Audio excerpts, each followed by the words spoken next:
السلام علیکم ورحمۃ اللہ وبرکاتہ۔ بسم اللہ الرحمن الرحیم۔ برے اخلاق سے بچنے کا نبوی وظیفہ، سنن ترمذی، حدیث نمبر 3591۔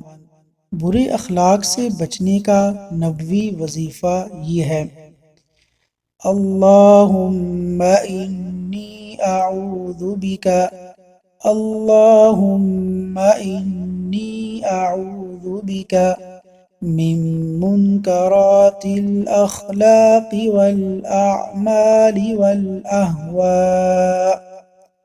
ترجمہ: اے اللہ، میں تجھ سے بری عادتوں، برے کاموں اور بری خواہشوں سے پناہ مانگتا ہوں۔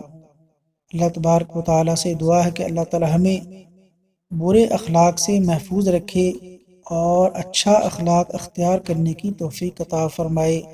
آمین۔